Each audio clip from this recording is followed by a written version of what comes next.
Hello and welcome to the Flykingfisher winning post. As always, it's a pleasure to have you on board. I'm your host and guide, Mohit Lalwani, and on this very special show, we have for you one of Pune's most exciting and prestigious races. The S10 Poonawalla Multi-Million is a Grade 2 race for 3-year-old horses over a mile. As one of the most prestigious races of the monsoon season in Pune, it attracts a number of classic hopefuls. Leading the field for the 2011 revival was the pacey shroff-trained Cardinal. Cardinal, a son of Pacerville, was an impressive winner on debut and had Prakash on top to bring him home. In the silks of Vijay Shirke, recently made famous by Jacqueline, it was no surprise that Cardinal was the favourite. Standing in his way were a number of more seasoned contenders, including Faisal Abbas's Secret Service, Karthik Ganpathi's Haunting Fantasy. Haunting Fantasy would race in the famous silks of Dr. Ramaswamy, and this daughter of Diffident was making a season appearance on the Pune track. And the Bangalore raider, Saratoga Springs. Saratoga Springs came to Western India from Bangalore with a reputation, but was rumoured to have lost some of his condition from the journey. With Cardinal dominating the betting markets, the horses left the parade ring to head to the start. Well, now the horses are on their way to the start of the S10 Poonawalla Multi-Million. Meanwhile, it's time for us to catch up with our Kingfisher Trailblazers.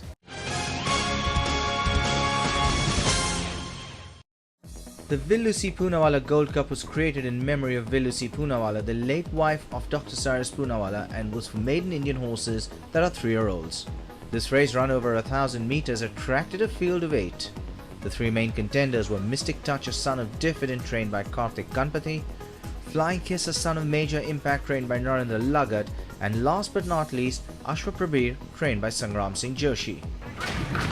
With the starters setting them off, as is always the case in a sprint, the early pace was a trailblazer.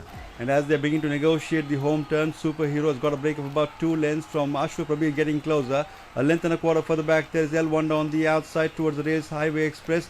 Mystic Touch on the outside, there is Flying Kiss, Divine Splendor and Bless with about 300 meters more to run. And it's Superhero under the stick is now being passed by Ashwa Prabir, going up nicely in front. Then comes Mystic Touch also coming up fast on the outside. Flying Kiss, Blessed all together with about 150 meters more to run. Then Mystic Touch now darts ahead. Mystic Touch a length and a half in front of Ashwa Prabir. Then this Flying Kiss coming up fast on the outside, but Mystic Touch is the winner here. Mystic Touch wins it from Flying Kiss. Then there is Ashwa Prabir, and the rest has the race past the finish.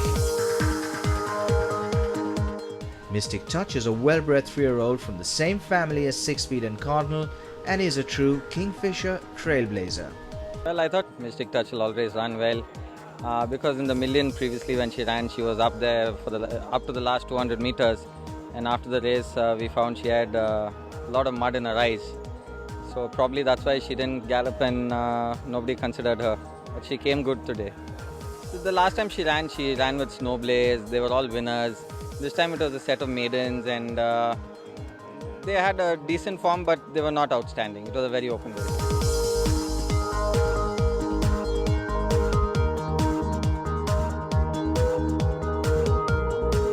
Well, an impressive performance there and an impressive pedigree. On that note, we'll take a short break. When we come back, well, we'll catch up with 2 very famous personalities from the Turf Club. Stay tuned, don't go anywhere.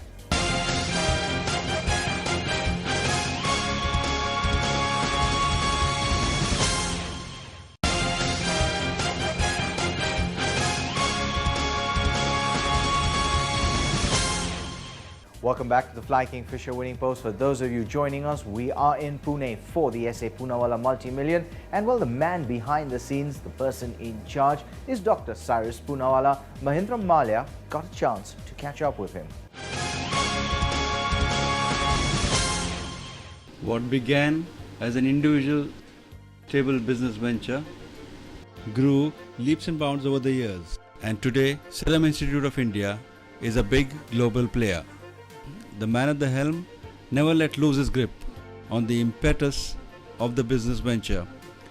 And today, Serum Institute is a proud supplier to almost 50% of the world's requirement when it comes to child welfare.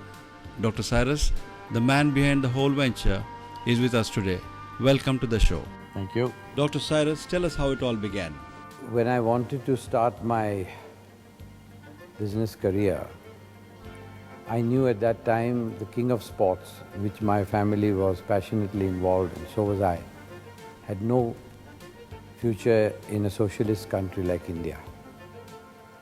And although I've still persevered the sport to its ultimate end, I felt a business that would be dealing with health or the masses of this huge country and its infant population would be an ideal choice.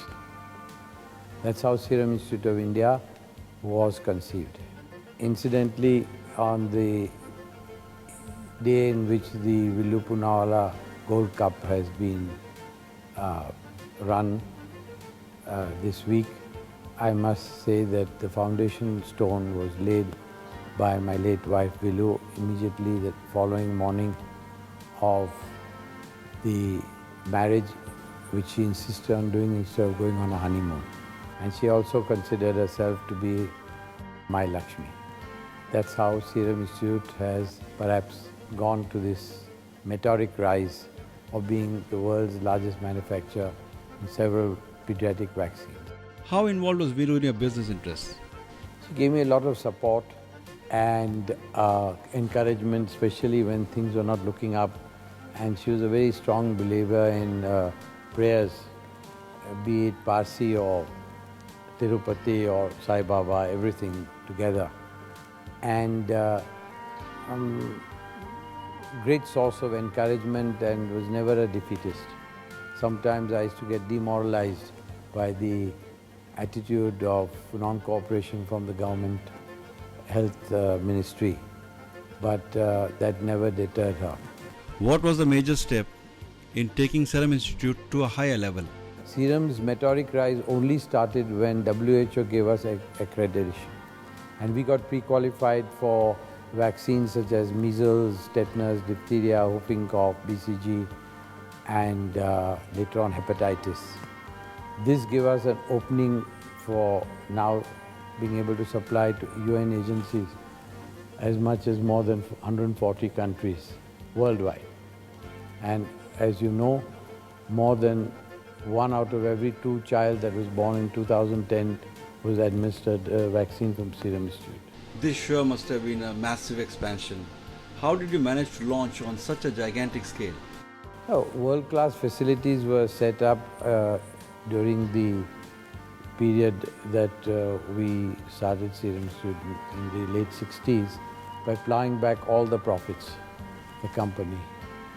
And that enabled us to have facilities which are R&D were able to improve the technology to such a level that our price was half of what everybody else was supplying.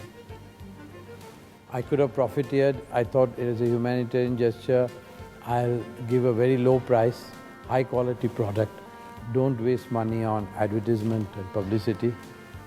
With the result that I didn't realize that the entire competition was wiped out. Was the stance not to pump money into advertising and publicity a policy decision?